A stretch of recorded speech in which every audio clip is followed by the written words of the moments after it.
90년대에 이정현 배우가 주연을 했던 영화 꽃잎. 굉장히 그거- 파격적인. 네, 그 원작이더라고요. 바로 그때 엄마가 총이 맞아요. 엄마가 쓰러지고 너무 무서우니까 팔을 발로 밟고 손을 빼내거든요.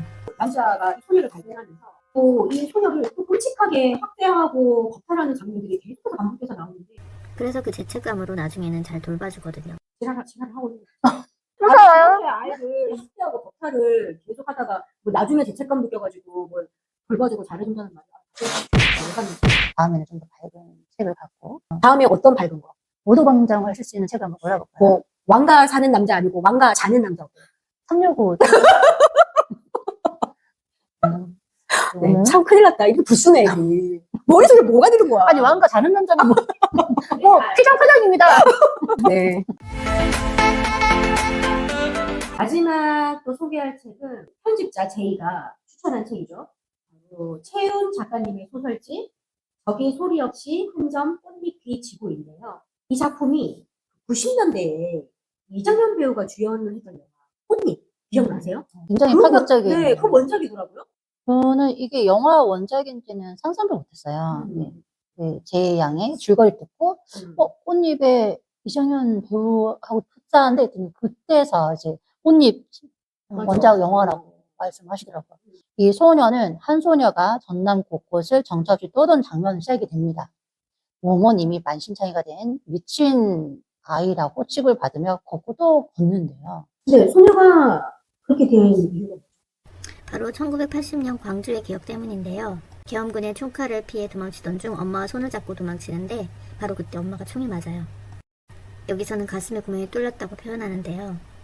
엄마가 쓰러지고 너무 무서우니까 소녀가 도망을 가는데 엄마가 손을 잡고 있으니까 빠지질 않는 거예요. 그래서 빼려고 버둥버둥 하다가 결국은 엄마의 팔을 발로 밟고 손을 빼내거든요. 아이가 감당하기에 너무 가혹한 경험이네요. 그 후에 공사장 인구 남자가 이 소녀를 발견하면서 또 이 소녀를 또 끔찍하게 학대하고 겁탈하는 장면들이 계속해서 반복해서 나오는데 너무 끔찍해서 읽는데 힘들더라고요. 저는 지금도 기억이 나는 영화 속 장면 하나가 안 그래도 미쳐있는 꽃님 그 소녀의 하기 전에 술을 입에다가 억지로 먹여요. 양주 같은 거 막 부어. 그래가지고 애가 더 정신없이 만들어 놓고 그때서 이제 막 겁탈을 하는 그런 장면이 너무 충격적이었거든요. 근데 나중에 이 남자가 또 바뀌게 되죠.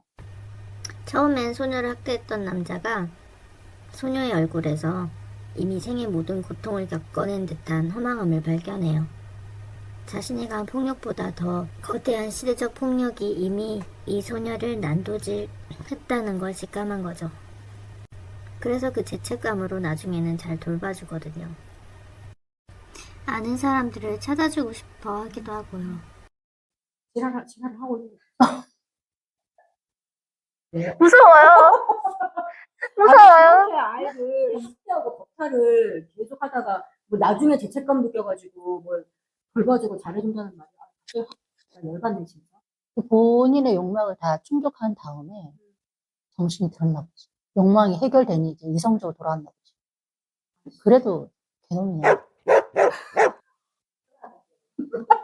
개놈이야. 네. 마지막에 이제 소년의 오빠 친구들이 이제 우리가 소녀를 찾아 나섰지만 결국 한 발 늦어서 찾지 못하게 되잖아요. 근데 제가 이 책을 보면서 느낀 게 이 시점이 여러 사람의 시점으로 이렇게 비춰지고 있더라고요. 소녀의 시점으로 나왔다가 그리고 그 공사자 인구의 시점으로 나왔다가 그리고 우리라는 또 그들이 있어요. 우리라는 사람들이 나오고 그들이 이제 소녀를 쫓는 그런 사람들의 시점으로 그려지는데 이게 시간과 공간이 막 이게 순차적으로 가는 게 아니다 보니까 책을 읽으면 굉장히 몽롱해지면서 헷갈리더라고요. 최근에 읽었던 뱀과 물 같은 경우에도 시공간을 경계를 허무는 그런 책이었거든요. 이 책도 마찬가지로 그런 구분이 없이 여러 다각적인 시선으로 이 소녀를 주목한단 말이죠. 근데 그런 작가님의 의도가 있었을까라고 저는 생각했어요. 이 소녀의 이 상태를 이렇게 시간과 공간의 경계를 허무면서 이렇게 이 소녀의 상태를 우리한테 알려주는 게 아닌가라고 생각해요. 근데 좀 더 인상적이었던 게 그 소녀가 소녀의 시점으로 얘기하는 부분에서 얘는 지금 다른 사람이 봤을 때는 미쳐 있는 상태잖아요. 근데 온전한 상태인 것처럼 말을 해요. 자신의 상태를 그냥 굉장히 객관적으로 설명을 하거든요. 그 부분이 뭔가 더 아팠다 그래야 되나? 마음이 아프구만요. 그래서 결국은 이 소녀가 제목대로 소리 없이 지고 마는 꽃잎 같은 삶을 이 소녀가 보내죠. 보면 한 곳에 머물지 못해요. 음. 정처 없이 계속 떠도는데 그 공사장 인구가 나중에 잘해주잖아요. 그래서 마치 그냥 거기에 머물 듯 했는데 사라져요. 그래서 그 우리라는 그들이 소녀를 계속 쫓아가 공사장 인구까지 만나게 되면서 거의 직전까지 소녀의 흔적을 파악을 하지만 또 사라진 소녀를 찾기 위해서 또 떠날 수밖에 없는 그런 이야기가 그려지는데 그 부분에서 작가님이 왜 이렇게 소녀를 계속 떠나게 만들었을까라고 생각했을 때 저는 그런 생각이 들었어요. 우리가 역사를 계속 되새겨야 한다. 결코 잊어서는 안 된다. 여기서 멈추지 말자. 그래서 이런 문학 작품들이 끊임없이 나와서 우리들한테 계속 각인을 시켜줘야 한다. 역사를 알아야 돼.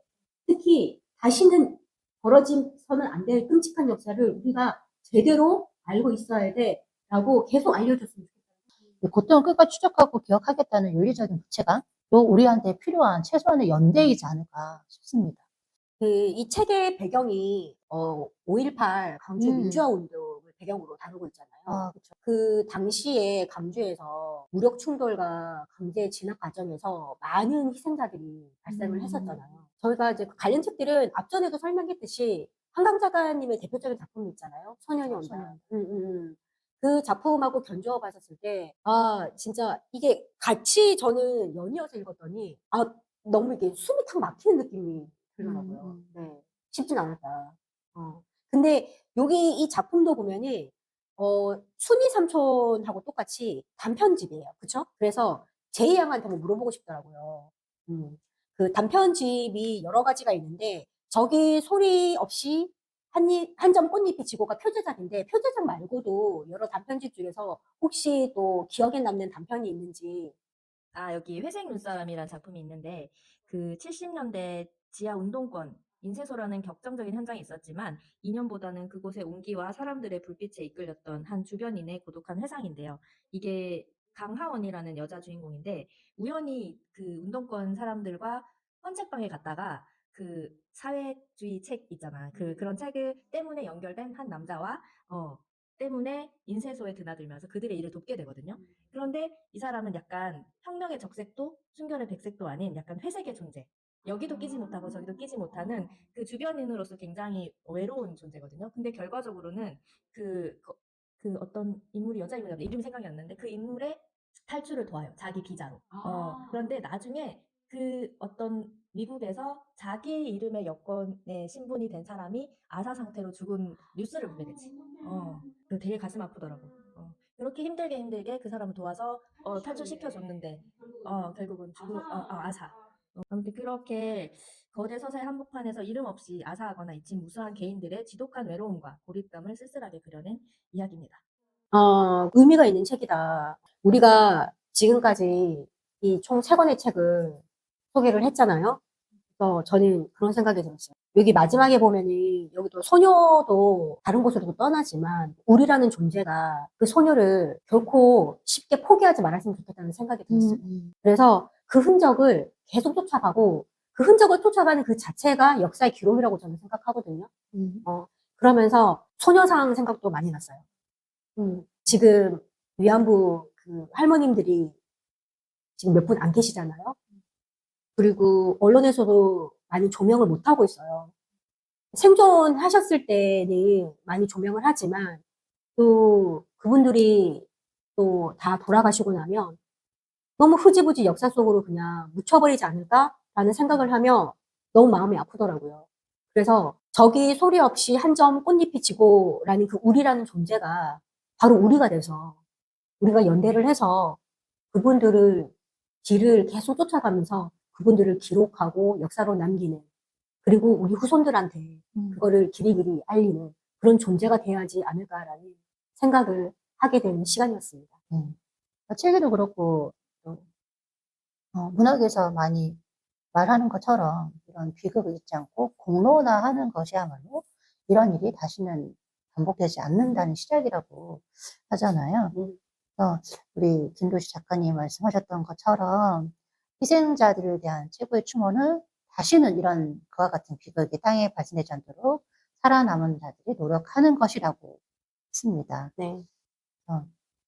띵군님과 같이 이 책을 여러분들과 소개를 하면서 우리가 이 역사를 잊지 않고 또 뭐 물론 이 때가 되면 읽을 책으로도 좋지만 365일 이런 마음을 잊지 않았으면 좋겠다는 360을 너무 마음 아플 것 같은데? 네, 365 하니까 갑자기 전 또 다른 생각이 드네요. 뭐야? 또 360을 야한 생각하시는구만. 아니에요. 그러니까 뭐 굳이 매일매일 떠오르실 필요는 없어요. 제가 생각하기로는 어떤 이런 뭐 4월 3일, 5월 18일, 3월 1일 이런 특별한 날에는 가족들이 모여가지고 재미있게 놀러 가는 것도 좋지만 이런 책 한 권 가지고 가족들과 함께 독서 모임 하는 거 저는 강추드립니다. 요즘은 또 텍스트 헤비니까 책 몇 권에 끼고 다니면 또 폼도 나잖아요. 아니 얼마 전에 뉴스를 봤는데 10대들이 요즘에 서점을 많이 간다는 뉴스를 너무 접해서 반가운 너무 반가운 일이에요. 뉴스죠. 그게 바로 왕사남, 왕가 사는 남자 영화 있잖아요. 그 영화 때문에 역사책에 관심이 엄청 많아졌다고 하더라고 10대들이. 그러니까 그와 관련된 단종에 관련된 책도 엄청 많이 쏟아지더라고요. 요즘. 네, 맞아. 근데 이게 또 역사책인데 또 너무 또 역사를 왜곡한 책을 또 안 봐야 돼요. 잘못 왜곡된 책을 보면 또 잘못된 또 사상이 들어간다고. 사상이라는 건 좀 그런가? 왜곡된 역사책보다는 좀 검증된 그런 책들을 좀 봤으면 좋겠다라는 생각이 들고 저희가 오늘 소개해드린 책들은 확실하게 검증된 책들이죠. 네네. 꼭 보시기를 바라면서 네, 오늘 굉장히 좀 무거운 얘기다 보니 조용조용하게 책을 소개를 해드렸습니다. 다음에는 좀 더 밝은 책을 갖고 오도방정을 쓸 수 있어요. 다음에 어떤 밝은 거? 오도방정을 쓸 수 있는 책을 한번 골라볼까요? 뭐 왕가 사는 남자 아니고 왕가 자는 남자 어때요? 365 네, 참 큰일 났다. 이렇게 불순해, 애들이. 머릿속에 뭐가 드는 거야? 아니 왕가 자는 남자는 뭐 피장파장입니다. 네. 마무리, 네. 그래도 마무리는 조금 재밌게 좀 짓고 싶어가지고, 네. 네. 헛소리 좀 찌끄려봤습니다. 네. 그럼 저희는 다음에 좀 더 재미있는 또 주제를 가지고 여러분 찾아뵙도록 할게요. 지금까지 띵구 이키라였습니다. 감사합니다. 구독, 좋아요, 구독, 알람은 사랑입니다.